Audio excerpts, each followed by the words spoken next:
નમસ્કાર, આપ જોઈ રહ્યા છો વીટીવી ન્યૂઝ. હું છું આપની સાથે વત્સલ. બુલેટિનની શરૂઆતમાં વાત કરીએ અમદાવાદની, તો અમદાવાદ શહેરમાં ઉત્તરાયણના તહેવારનો માહોલ જામ્યો છે. વહેલી સવારથી જ પતંગ રસિકો ધાબા પર ચડી ગયા છે, ત્યારે ગાયક અરવિંદ વેગડાએ પણ પરિવાર સાથે ઉત્તરાયણની ઉજવણીની શરૂઆત કરી દીધી છે. વીટીવી ન્યૂઝ સાથે ગાયક અરવિંદ વેગડાએ ખાસ વાતચીત કરી હતી. અરવિંદ વેગડા સવારથી ધાબા પર ચડીને પતંગ ચગાવી રહ્યા છે. અનેરા ઉત્સાહ અને ઉમંગ સાથે ઉત્તરાયણની ઉજવણી થઈ રહી છે, ત્યારે અરવિંદ વેગડાએ પતંગ પરથી જીવનમાં મળતી શીખ મળતી હોવાની વાત કરી હતી. બાળકોને નાનપણથી જ પતંગ ચગાવતા શીખવવાની વાત પણ કરી. અમદાવાદમાં ઉત્તરાયણની ઉજવણી વહેલી સવારથી જ શરૂ થઈ ગઈ છે. નાનાથી માંડીને મોટેરા સુધી તમામ લોકો છત ઉપર આવી ગયા છે, ધાબા ઉપર આવી ગયા છે અને ઉત્તરાયણનો હર્ષોલ્લાસ અત્યારથી જ શરૂ થઈ ગયો છે. વાત કરવામાં આવે તો સેલિબ્રિટી પણ આ ઉત્તરાયણમાં નીચે જોવા નથી મળી રહ્યા. અરવિંદ વેગડા આપણી સાથે છે, તેમની સાથે ખાસ વાતચીત કરીશું. અરવિંદભાઈ, વહેલી સવારથી જ તમે તો ઠુમકા મારવા માંડ્યા, શું છે આ બધું? એકચ્યુઅલી તમને કહું કે આ સૌથી મારો પ્રિય તહેવાર છે. હું કોઈ પણ તહેવાર મનાવું કે ના મને ઉત્તરાયણ આવે એટલે મને સવારમાં પહેલા જ વહેલા ઉઠીને ધાબે પહોંચી જવાની એકદમ આમ કહેવાય ને કે સખત તાલાવેલી હોય છે. અને આજે પણ એવો જ સરસ મજાનો દિવસ છે પરિવાર સાથે. આ એક એવો તહેવાર છે કે જ્યાં તમે આખા પરિવારની જોડે તમે ધાબે જઈ અને બૂમાબૂમ કરતા પતંગ ઉડાડી અને ઉત્તરાયણની શરૂઆત કરી દેતા હોઈએ છીએ. કેટલા વાગ્યા સુધી હવે અહીંયા રહેવાનું, રાત પાડવાની કે આખો દિવસ પછી સાંજે ગરબા કરી અને દિવાળી કરીને પછી છૂટા પડવાનું એમ જમી બમીને. પવન કેવો છે અત્યારે? પવન અત્યારે સારો છે, આમ થોડોક ઓછો છે, પણ મને લાગે છે કે આમાં સારા પતંગબાજ જે હોય કે જે સારા ઠમકા મારી શકતા થોડી મહેનત કરવી પડે, પણ ઓફકોર્સ તમને બહુ મજા આવે. એકચ્યુઅલી આમાં જ તમારું કૌશલ દેખાતું હોય છે. અરવિંદભાઈ, વાત કરવામાં આવે તો આ 2 દિવસનો જે તહેવાર છે એમાં એકબીજાના પેચ કાપવાની મજા આવતી હોય છે, પરંતુ લાગે છે કે આખું વર્ષ એકબીજાના પેચ જ કાપતા હોઈએ છીએ આપણે. પણ હવે ઘણી વસ્તુ પતંગ તમને શીખવાડતી હોય છે.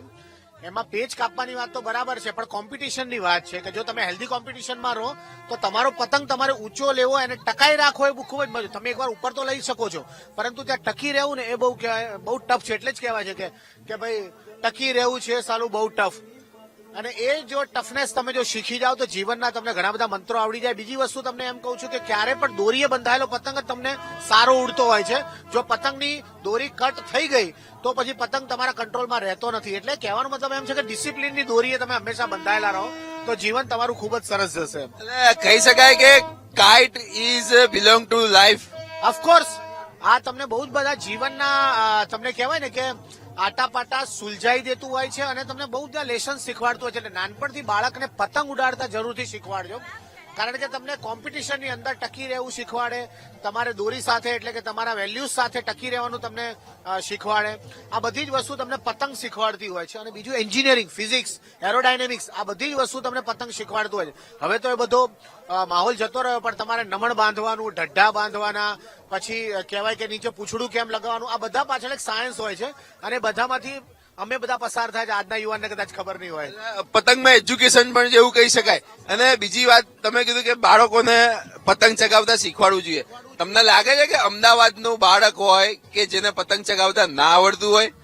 ઓફકોર્સ એવું રહ્યું નથી, પણ આ સોશિયલ મીડિયાનો જમાનો એટલો ખતરનાક છે કે 365 દિવસ એમના હાથમાં મોબાઈલ હોય છે, પતંગ માત્ર 2 દિવસ હોય છે. એટલે હું તો કહીશ કે ના ભાઈ, પતંગ ઉડાડતા તમારા બાળકને શીખવાડજો તો એ ઘણી બધી વસ્તુ ઓટોમેટિકલી જીવનમાં શીખી જશે. તો ચોક્કસથી આ હતા અરવિંદ વેગડા કે પતંગ છે, પતંગ એ જીવન સાથે સંકળાયેલું છે. આજના બાળકો કે જે મોબાઈલમાં ઘૂસી ગયા છે, ત્યારે આ પતંગનો તહેવાર છે કે પતંગનો તહેવારમાં બાળકોને પણ સાથે રાખવા જોઈએ. પતંગ એ ફક્ત ઉજવણી નથી, તહેવાર નથી, પરંતુ જે આપણું જીવન છે તે જીવનના પણ અનેક અસંખ્ય કહી શકાય કે જીવન કઈ રીતે જીવવું, કઈ રીતે જીવનને આગળ વધારવું, કઈ રીતે જીવનને સ્થિર રાખવું, ક્યારે જીવનમાં ઠુમકા મારવા, આ તમામ જે વસ્તુઓ છે તે પતંગમાંથી જ શીખવા મળે છે. કેમેરામેન પ્રવીણ વાઘેલા સાથે હું પાર્થ જાની, વીટીવી ન્યૂઝ, અમદાવાદ. અમદાવાદના કોટ વિસ્તારમાં ઉત્તરાયણનો માહોલ જામ્યો છે. પોળમાં ધાબા ભાડે રાખીને ઉજવણી કરતા લોકો વહેલી સવારથી જ ઉપર ચડી ગયા છે, તો પતંગ રસિકોમાં અનેરો ઉત્સાહ અને ઉમંગનો માહોલ જોવા મળ્યો. આકાશ રંગબેરંગી પતંગોથી રંગીન બની ગયું છે. લોકો એકબીજા સાથે પતંગના પેચ લડાવી રહ્યા છે, તો કાયપો છેની બૂમોથી જે અગાસીઓ છે એ ગૂંજી રહી છે. તો આ દ્રશ્ય તમારી ટીવી સ્ક્રીન પર તમે જોઈ રહ્યા છો અમદાવાદના છે. અમદાવાદમાં મકર સંક્રાંતિને લઈને લોકોમાં ખૂબ જ ઉત્સાહ જોવા મળતો હોય છે. એમાં ખાસ કરીને પોળ અને જે કોટ વિસ્તાર છે કે જ્યાં પોળમાં ધાબા ભાડે રાખીને લોકો ઉજવણી કરવા માટે પહોંચતા હોય છે. અને આ દ્રશ્ય પોળ વિસ્તારમાંથી સામે આવ્યા છે કે જ્યાં લોકો વહેલી સવારથી જ ધાબે ચડી ગયા છે અને કાયપોછીની બૂમો પણ સવારથી જ સંભળાવાની શરૂ થઈ ગઈ છે. આજે મકર સંક્રાંતિનો પર્વ અને અમદાવાદની ઉત્તરાયણ એટલે પોળની ઉત્તરાયણ. અત્યારે હાલ વીટીવી ન્યૂઝ પહોંચ્યું છે કોટ વિસ્તારમાં અને ઢાળની પોળ ખાતે આજે દ્રશ્યો જોઈ શકાય છે કે લોકો પતંગ ચગાવી રહ્યા છે ને પતંગની મજા માણી રહ્યા છે. એક અગાસી પર જે ધાબા પર જે દ્રશ્યો જોવા મળે કે અત્યારે હાલ જે પતંગ રસિકો છે તેઓ વહેલી સવારથી જ ધાબા પર પડી ઉતર્યા છે અને પતંગના પેચ જે છે તે લડાવી રહ્યા છે. અત્યારે હાલ જે દ્રશ્યો જોઈ શકાય છે કે પતંગ ચગાવી રહ્યા છે. આજનો પર્વ કેટલો ઉત્સાહભેર મનાવી રહ્યા છો આપ? બહુ જ ઉત્સાહથી, બહુ જ મજા આવી રહી છે. પવન સરસ છે, પતંગ સરસ ચગી રહ્યા છે. અમે દર વર્ષે અહીંયા પોળ પર આવતા જ હોઈએ છીએ, આપણે લગભગ મળતા હોઈએ છીએ. અને એક મિનિટ બિલકુલ ફિરકી પકડી છે આજે કોણ છે? સાસુ છે તમારે? મારા સાસુ છે. સાસુની ફિરકી પકડી યસ, સાસુની ફિરકી. કઈ રીતે એન્જોય કરશો આજે? બસ આજે અહીંયા પોળમાં એટલા પતંગ છે, હું વિચારું છું થોડા ચગાઈ લઉં હમણાં થોડી વારમાં. બિલકુલ, તો જે અત્યારે આ માહોલ જે દ્રશ્યો જોઈ શકાય છે કે પતંગ ચગાવવા માટે પતંગ રસિકો જે છે તેઓ પહોંચી ચુક્યા છે અને અત્યારે હાલ ફિરકી અને પતંગની મજા માણી રહ્યા છે. પોળની ઉત્તરાયણ વિશે શું કહેશો? પોળની ઉત્તરાયણ જેવી કોઈ ઉત્તરાયણ નહીં આખા અમદાવાદમાં. અમે છેલ્લા કેટલાય વર્ષોથી અહીંયા ઉત્તરાયણમાં આવીએ છીએ અને જ્યારથી અમે પોળમાં વધારે આવતા ગયા એટલી અમને વધારે મજા આવતી ગઈ. અહીંયા બેસ્ટ પાર્ટ એ છે કે બધા ધાબા ઓલમોસ્ટ સેમ લેવલ પર છે અને લોકોનો ઉત્સાહ જે પોળમાં હોય છે એવો આખા અમદાવાદમાં ક્યાંય પણ જોવા નથી મળતો. એટલે અમે એટલા હિતેનભાઈ એટલા નસીબદાર છે કે અમને પોળમાં કોઈ ધાબુ મળે એની જ અમે રાહ જોતા હોઈએ છીએ કે ક્યાં અમે પતંગ ચગાવીશું. બિલકુલ, અન્ય લોકો સાથે પણ વાત કરીશું. કેટલી પેચ કાપવાની છે આજે? બહુ જ 10 તો ખરી. યસ, ફિરકી પકડી કે પછી પતંગ પણ ચગાવી? બંને કરીએ છીએ. બિલકુલ, તો આ જે દ્રશ્યો જોઈ શકાય છે કે અગાસી પર વહેલી સવારથી જ લોકોની ભીડ જે છે તે જોવા મળી રહી છે. હું બીજી તરફના એ દ્રશ્યો અને માહોલ બતાવીશ કે આ પોળ છે અને પોળની એ અગાસી જે છે તે સેમ હોય છે અને અહીંથી લોકોને પતંગ ચગાવવા માટે ખૂબ જ રસ પડતો હોય છે. અહીં અન્ય લોકો પણ છે, તેમની સાથે પણ વાત કરીશું. પોળની ઉત્તરાયણ અને આપ પહોંચી ચુક્યા છો હવે અગાસી પર, કેવી મજા માણશો? જલસા કરીશું આજે તો. ઉત્તરાયણની રાહ જોતા હોઈએ છે અને ચારે બાજુ ધૂમ મચેલી જ છે. અમે તો થોડાક કદાચ મોડા લાગીએ છીએ. અહીં તો લોકો 7 વાગ્યામાં સરસ ઉત્તરાયણ ચાલુ કરી દે છે. એટલે બસ હવે આખો દિવસ ધાબા પર રહીશું, મજા કરીશું. તો મજા કરવા માટે હવે પોળમાં લોકો પહોંચી ચુક્યા છે. આ અગાસી પરનો માહોલ હતો અને આ જે દ્રશ્યો જોઈ શકાય છે કે પતંગ ફિરકી સાથે લોકો અહીં છે. પોળની ઉત્તરાયણની મજા જ કંઈક અલગ છે. પોળની ઉત્તરાયણની મજા અલગ જ છે. મારું તો આખું બાળપણ પોળમાં વીત્યું છે. 11 વર્ષનો હતો ત્યાં સુધી હું અહીંયાની પાછળની માંડવીની પોળ દેવની શેરીમાં રહેતા હતા અને એ વખતે સવારે પહેલો પતંગ કોણો ચડે એની હોડ જામતી હતી અને સવારે 5:45-6 ની વચ્ચે પહેલો પતંગ જયારે ચગાવીએ એ હંમેશા સફેદ રંગનો રાખવાનો, કારણ કે અંધારામાં દેખાય અને પવન આરપાર નીકળે એને માટે પતંગમાં અમુક જગ્યાએથી અગરબત્તીથી કાણા પાડતા હતા. આઈ ડોન્ટ થિંક અત્યારની જનરેશનમાં આ ઉત્સાહ રહ્યો હશે, પણ અમારો તો ઉત્સાહ રહ્યો છે અને હિતેનભાઈના આમંત્રણથી અમે છેલ્લા 15-20 વર્ષથી દર ઉત્તરાયણ અહીંયા ઉજવીએ છીએ અને ખૂબ આનંદ કરીએ છીએ. It's a really very nice and vibrant atmosphere and we are all enjoying. તો લોકો ઉજવણી કરી રહ્યા છે ને એમ ઉત્સાહભેર અત્યારે હાલ આ પોળની ઉત્તરાયણ જે છે તે ઢાળની પોળમાં જોવા મળી રહી છે. કેમેરામેન દશરથ ઠાકોર સાથે દીપક સોલંકી, વીટીવી ન્યૂઝ, અમદાવાદ. અને હવે વાત કરીએ રાજકોટની, તો રાજકોટમાં મકર સંક્રાંતિ પર્વની ધામધૂમથી ઉજવણી શરૂ થઈ ગઈ છે. રેસકોર્સ મેદાનમાં ઉત્તરાયણ ઉજવવા માટે લોકો પહોંચી રહ્યા છે. ઢોલ નગારા સાથે લોકોએ ઉત્તરાયણની ઉજવણી કરી. રાજકોટમાં આજે ઉજવણીનો ડબલ બોનાન્ઝા.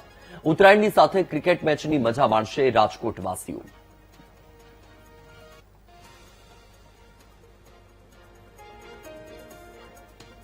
આજે ઉત્તરાયણનું પર્વ છે અને ઉત્તરાયણને લઈને રાજકોટમાં પણ ઉત્સાહનો માહોલ છે તે જોવા મળી રહ્યો છે. આપ સીધા દ્રશ્ય જોઈ શકો છો જે પ્રમાણે પતંગ અને દોરા સાથે રાજકોટ વાસીઓ છે તે આ ઉત્તરાયણની મજા માણી રહ્યા છે. આપણી સાથે ભાઈ છે, શું નામ છે આપનું? ધર્મેશ પંડ્યા.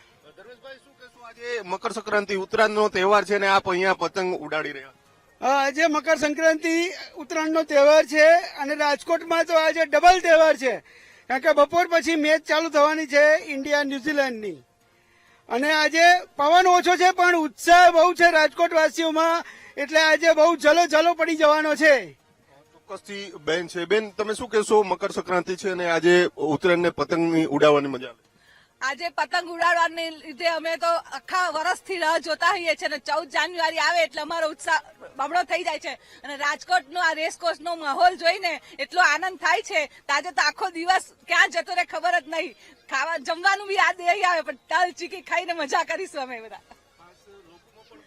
કારણ કે પતંગ હોય એટલે લોકો આખો દિવસ ગ્રાઉન્ડમાં પતંગ ઉડાવતા. હા, એ બહુ સરસ રીતે બધા ભેગા મળીને અને એટલો આનંદ કરે છે કે આ તહેવાર બધાને આનંદ જ કરાવે, એમાં બધા મજા કરે છે. ચોક્કસથી જે પ્રમાણે લોકો છે તે હાલ રેસકોર્સ ગ્રાઉન્ડે ઉમટી પડ્યા છે. અને બેન, શું કહેશો? તમે પણ પતંગ ઉડાવવા માટે આવ્યા છો? અરે આજે તો ખૂબ જ મજા આવી જાય, કેમ કે આજે 14 જાન્યુઆરી છે, એમાં બે એક ક્રિકેટ કાર્નિવલ છે બપોર પછી અને અત્યારે મકર સંક્રાંતિ. કેમ કે અત્યારે લોકો આખા વર્ષ રાહ જોઈ રહ્યા હોય કેમ કે સંક્રાંતમાં ઉડાડવા પતંગ, અને બપોર આપણે જમવામાં ઊંધિયું, ચાપડી ને એવું બધું જમવાનું, ને રાત્રે ભજીયા કરીને જમવાના, કેમ કે અત્યારે શિયાળો ફૂલ આવી રહ્યો છે એટલે. જે છે, શું કહેશો? આજે ઉત્તરાયણ છે, સાથે સાથે રાજકોટમાં મેચ પણ છે. એટલે બહુ જ સારો ખુશીનો દિવસ છે, પણ છોકરાઓને ગાડીઓ ભરીને પતંગ લાવ્યા છે, પણ પવનના હિસાબે થોડીક દિક્કત પડે છે, પણ કલાક વેટ કરશું, પણ જાશું નહીં. આખો દિવસ ફૂલ એન્જોય. એક સરસ મજાનો આ ઉત્સવ છે, શાંતિપૂર્વક એકબીજાની પતંગ કાપે તો કોઈ બોલાચાલી ન કરે. એ ખાસ જનતાને વિનંતી કે શાંતિપૂર્વક બધાનો તહેવાર મનાવે, કોઈ પણ જાતની મગજમારી, સુરક્ષાને આધીન કામ કરવું. જે પ્રમાણે લોકો છે તે પ્રમાણે શું કહેશો? તમે પણ ઉત્તરાયણ કરવા માટે આવ્યા છો અને પતંગ ઉડાડી રહ્યા છો રેસકોર્સ? જો બધા વાતો તો ઉડાડવાની ને બધી કરે, પણ આપણે તો સુરક્ષા પહેલા હોવી જોઈએ. જેમ કે બધી જગ્યાએ પણ જે સેફટી ચાલતા હોય પ્રોટોકોલ્સ, તેવી રીતે ચાઇના દોરો કે પછી ડ્રેગન એ દોરા હોય એવા ન ઉડાડવા, અને ઝાઝા કાચ વાળો પણ ન ઉડાડવો. એટલે પક્ષી જો તમને ક્યાંય દેખાય કે દોરામાં સલવાયેલો છે, તો જે એનિમલ હેલ્પલાઇન નંબર છે તમે આ ટીવી લાઈનમાં શો કરતા હોય તો એ કરી આપણે પક્ષીઓની પણ મદદ કરવી જોઈએ. એટલે સાવધાન રહે, સતર્ક રહે. ચોક્કસથી જે પ્રમાણે લોકો છે તે પતંગ ઉડાવવાની મજા છે તે માણી રહ્યા છે. અને હાલ આ પતંગ છે તે આકાશમાં જોવા મળી રહી છે, કારણ કે જે પતંગ ઉડાવી રહ્યા છે ને લોકોમાં ઉત્સાહનો માહોલ છે. આજે ઉત્તરાયણનો પર્વ છે, 14 જાન્યુઆરી, એટલે કે જે નવું વર્ષ 2026 ચાલુ થયું છે અને પ્રથમ જે આ તહેવાર છે ને તેને જ લઈને ઉત્સાહનો માહોલ છે. બેન, શું કહેશો? તમે પણ આજે પતંગ ઉડાવી રહ્યા? આજે બહુ મજા આવી રહી છે પતંગ ચગાવવામાં, અને બધા ઉત્સાહ સાથે પતંગ ચગાવી રહ્યા છે, મજા કરી રહ્યા છીએ. અને અત્યારે જે પવન છે થોડો પ્રોબ્લેમ કરી રહ્યો છે, પણ તોય અમારી કોશિશ ચાલુ છે. આખો દિવસ પતંગ જ ઉડાવવાની છે આજે. જે પ્રમાણે લોકો છે તે આ ઢોલ ને નગારા પણ જોવા મળી રહ્યા છે ને હાલ જે પ્રમાણે ઉત્સાહનો માહોલ છે તે જોવા મળી રહ્યો છે, કારણ કે જે આ ઉત્તરાયણનું પર્વ છે ને તેને જ લઈને હાલ જે આકાશમાં પણ પતંગો છે તે ઉડી રહી છે ને પતંગ ઉડાવવાની લોકો છે તે મજા માણી રહ્યા છે, કારણ કે ઉત્તરાયણને લઈને અનોખું મહત્વ હોય છે. લોકો ઊંધિયું છે તે જમતા હોય છે ને હાલ જે પ્રમાણેના આપ દ્રશ્યો જોઈ શકો છો, રાજકોટના રેસકોર્સ ગ્રાઉન્ડના આ દ્રશ્યો છે. લોકો ઢોલ નગારા સાથે આ પતંગની મજા છે તે માણી રહ્યા છે, પતંગ ઉડાવવાની મજા છે તે માણી રહ્યા છે. જે પ્રમાણે આજે ઉત્તરાયણનું પર્વ છે, સાથે સાથે મેચ છે, એટલે કે બપોર પછી રાજકોટમાં જે મેચ રમાવાનો છે ને તેને જ લઈને રાજકોટના રેસકોર્સ ગ્રાઉન્ડ ખાતે આ પ્રકારનો માહોલ છે તે જોવા મળી રહ્યો છે.